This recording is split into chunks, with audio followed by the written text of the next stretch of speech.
Hello friends, welcome to my YouTube channel SK सामान्य ज्ञान। आप हमारे चैनल को सब्सक्राइब करें, बेल आइकन जरूर प्रेस करें। हिस्ट्री की सीरीज चल रही है और उसमें जो है हम प्राचीन इतिहास पढ़ रहे हैं। और इससे पहले वाले वीडियो में जो है वो आपने मौर्य काल पढ़ा था और उससे रिलेटेड जो क्वेश्चन आंसर हैं और ऑब्जेक्टिव क्वेश्चंस जो हैं वो हम इस वाले वीडियो में देखेंगे। तो शुरू करते हैं मौर्य काल से रिलेटेड क्वेश्चंस। सबसे पहला क्वेश्चन है, मेगास्थनीज किसका राजदूत था, यानी किसने भेजा था मेगास्थनीज को, ठीक है, राजदूत बनाकर चंद्रगुप्त मौर्य के दरबार में। तो ये सेल्यूकस का राजदूत था, सेल्यूकस निकेटर का।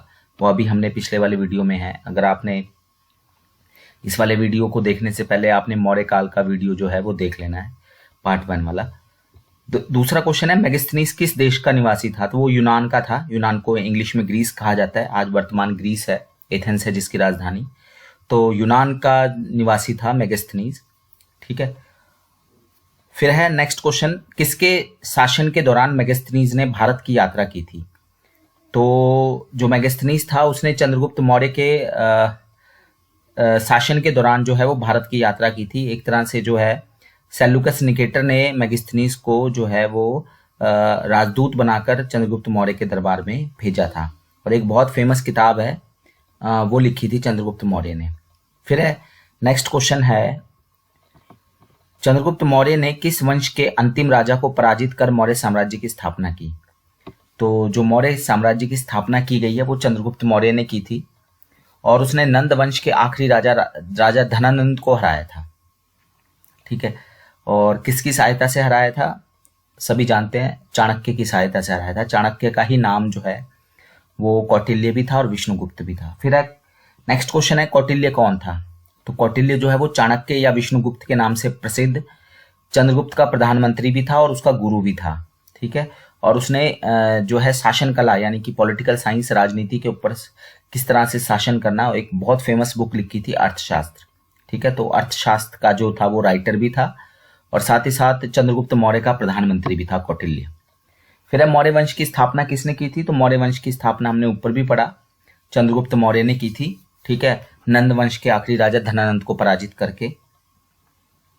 फिर मौर्य साम्राज्य के दौरान एक जिले का प्रमुख, राजस्व का प्रधान समन्वयक, ठीक है, और अपनी अधिकारिता के अंतर्गत सामान्य और सैन्य प्रकारियों का प्रभारी अधिकारी के रूप में जाना जाता है। तो कहने का तात्पर्य यह है कि मौर्य साम्राज्य में जो जिले का प्रमुख होता है, ठीक है, अगर वो राजस्व का प्रधान हो तो समन्वयक की रूप में जाना जाता है। और अगर अपनी अधिकारिता के अंतर्गत सामान्य और सैन्य प्रकारियों का जब अगर वो अधिकारी के तौर पे काम करता है तो उसको रजूक कहा जाता है, ठीक है। तो जिले के प्रमुख मौर्य साम्राज्य में रजूक के नाम से जाने जाते थे जब वो सैन्य या सामान्य प्रकार के कार्य करता था। फिर किस नदी के तट पे सिकंदर और पोरस का युद्ध हुआ था। तो विस्तृता के युद्ध के नाम से, हाइडेस्पेसियस के युद्ध के नाम से जाना जाता है, झेलम का युद्ध भी कहा जाता है इसको। सिकंदर और पोरस के बीच में ये युद्ध हुआ था झेलम नदी के पास, ठीक है। फिर अशोक द्वारा निर्मित सांची का स्तूप जो मध्य प्रदेश में है, ठीक है, वो किस धर्म के लिए प्रसिद्ध है। तो ये बौद्ध स्तूप है, सांची का स्तूप मध्य प्रदेश में है। फिर इंडिका पुस्तक किसने लिखी है, बहुत फेमस बुक है इंडिका। तो हमने अभी बात की थी, मेगास्थनीज ने लिखी है, जो कि चंद्रगुप्त मौर्य के दरबार में राजदूत बनकर आया था। तो उसकी बहुत फेमस बुक है और ये बहुत बार एग्जाम में आई है, इंडिका, ठीक है। फिर नेक्स्ट क्वेश्चन, 261 बीसी में, 269 बीसी में जो है वो अशोक द ग्रेट जिसे कहा जाता है, अशोका द ग्रेट। तो 261 बीसी में जो है उसने कलिंग का युद्ध किया था। 269 बीसी में वो राजा बना, ठीक है। 208 साल बाद 271 बीसी में उसने कलिंग का युद्ध किया था। उड़ीसा में है कलिंग, मतलब उड़ीसा को कहा जाता है कलिंग। तो ये कलिंगा का युद्ध से कौन जुड़ा हुआ है। तो ये अशोक जुड़ा हुआ है और मेन ये है कि इसी युद्ध के बाद जो है उसने, उसके मन परिवर्तन हो गया और उसने बौद्ध धर्म अपना लिया, शांति का मार्ग अपना लिया था।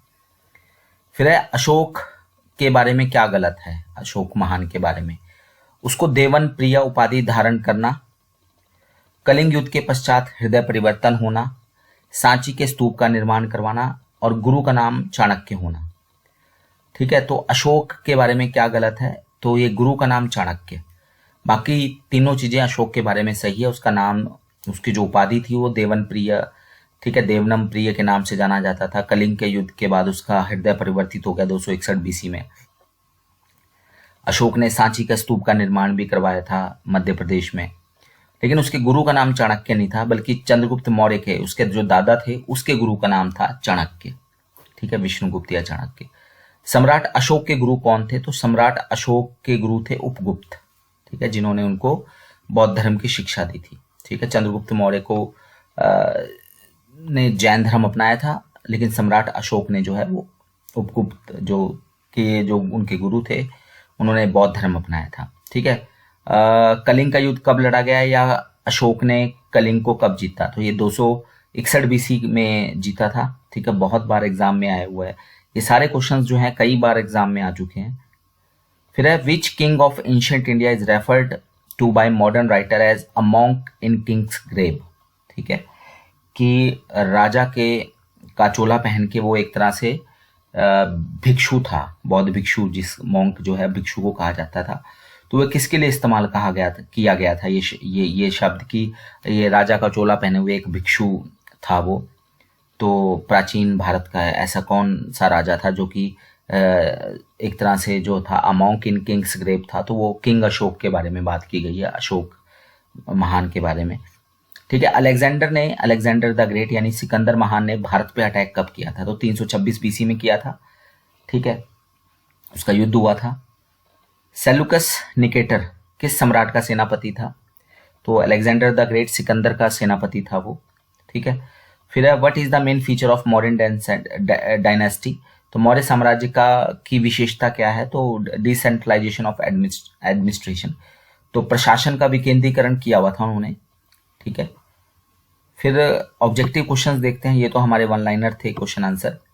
बिंदुसार से पहले कौन सम्राट था? तो बिंदुसार से पहले चंद्रगुप्त मौर्य था, चंद्रगुप्त मौर्य के बाद बिंदुसार बना, बिंदुसार के बाद फिर उसका पुत्र अशोक जो है वो राजा बना। ठीक है, मौर्य साम्राज्य में।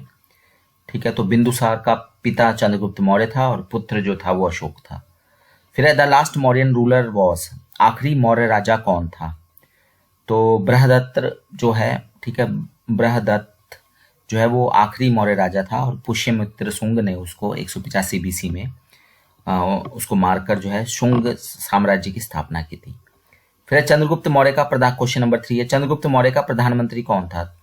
वराहमिहिर, चाणक्य, आर्यभट्ट, नागार्जुन। तो चाणक्य जो था वो चंद्रगुप्त मौर्य का प्रधानमंत्री था। फिर सांची के स्तूप किसके शासन काल को निर्धारित करते हैं?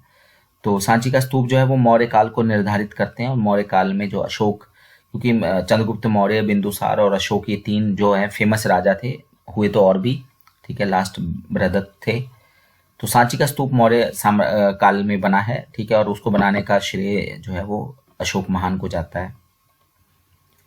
फिर सांची का स्तूप किसने बनवाया? नेक्स्ट क्वेश्चन यही आ गया। तो अशोका ने बनवाया था, मध्य प्रदेश में स्थित है। सर्वप्रथम व्यवस्थित भारतीय राजनीतिक सिद्धांत किसमें पाया जाता है? कौन सी ऐसी पुस्तक है जिसने भारतीय राजनीतिक सिद्धांत को एक व्यवस्थित रूप में प्रस्तुत किया? तो वो अर्थशास्त्र है। वेद, अर्थशास्त्र, नीतिसार, भगवत गीता। तो अर्थशास्त्र है पहली पुस्तक, एक तरह से पॉलिटिकल साइंस की पुस्तक है। अशोक के पुत्र का नाम, जो श्रीलंका में बौद्ध धर्म का प्रचार करने के लिए गया था, महेंद्र, मिश्र, तिविर, कुणाल। तो अशोक ने अपने पुत्र महेंद्र और साथ में अपनी पुत्री संघमित्रा को श्रीलंका में बौद्ध धर्म का प्रचार करने के लिए भेजा था। क्वेश्चन नंबर 8 है, सत धर्म के प्रचार के लिए मौर्य सम्राट अशोक द्वारा सिंघल द्वीप किसे भेजा गया? तो सिंघल द्वीप का मतलब यहाँ पे श्रीलंका ही है। ठीक है, श्रीलंका को ही सिंघल द्वीप के नाम से जाना जाता था। तो मौर्य सम्राट अशोक ने सिंघल द्वीप में जो है वो महेंद्र और संघमित्रा को भेजा था, यानी महेंद्र उसका बेटा और संघमित्रा उसकी बेटी। ये अभी हमने ऊपर भी पढ़ा था। अशोक के समय में ज्यादातर अभिलेख किस भाषा में लिखे गए थे? तो जैसे आपको पता है बौद्ध धर्म, फिर ठीक है पाली, उसके बाद फिर प्राकृत, इस तरह से चला है। तो अशोक के टाइम में जो अभिलेख लिखे गए थे वो खरोष्ठी लिपि में लिखे गए थे। ठीक है, खरोष्ठी लिपि। फिर अशोक के सारनाथ स्थित स्तंभ के अनुपम शीर्ष, जो कि राष्ट्रीय चिन्ह भी है। तो अशोक के सारनाथ स्तंभ से हमने जो अपना राष्ट्रीय चिन्ह ले रखा है, उसमें 4 शेर दिखाई देते हैं। तो टोटल शेर दिखते तो हमें 3 है, पर एग्जैक्टली उसमें कितने शेर होते हैं, विद्यमान कितने हैं? तो उसमें 4 शेर होते हैं। ठीक है, ये क्वेश्चन है। फिर मौर्य काल के सिक्कों में किस पक्षी का चित्र अंकित होता था? तो उसमें मोर का जो चित्र है वो अंकित होता था। देवनम प्रिया, ठीक है, देवनामा प्रिया, ये उपाधि किस राजा को दी गई थी? तो ये अशोक को दी गई थी, हमने ऊपर भी पढ़ा था ये क्वेश्चन आंसर में, ठीक है। फिर नेक्स्ट क्वेश्चन है क्वेश्चन नंबर 13, नंद साम्राज्य का संस्थापक कौन था? तो नंद साम्राज्य का जो संस्थापक था वो था महापदम नंद, ठीक है। और धनानंद जो था वो आखिरी राजा था जिसको, ठीक है, जिसको हराकर या हटाकर चंद्रगुप्त मौर्य ने मौर्य साम्राज्य की स्थापना की थी, ठीक है। लेकिन पहला राजा नंद साम्राज्य का था महापदम नंद, ठीक है। फिर किस शासक ने मेगास्थनीस को अपना राजदूत बनाकर चंद्रगुप्त मौर्य के दरबार में भेजा था? तो सेल्यूकस निकेटर ने भेजा था, ग्रीस के राजा। सारनाथ का स्तंभ किसका उदाहरण है? तो ये मौर्य कला का उदाहरण है। सारनाथ के स्तंभ से ही हमने जो है वो अपना राष्ट्रीय चिन्ह लिया है, ठीक है। और जो सांची का स्तूप है उसका शेप कैसा है? तो वो सेमी सर्कुलर है, अर्ध वृत्ताकार है, ठीक है, गुंबद जैसा अर्ध वृत्ताकार सेमी सर्कुलर शेप है। तो ये कुछ क्वेश्चन आंसर थे और ऑब्जेक्टिव क्वेश्चंस थे मौर्य साम्राज्य से जुड़े हुए। धन्यवाद।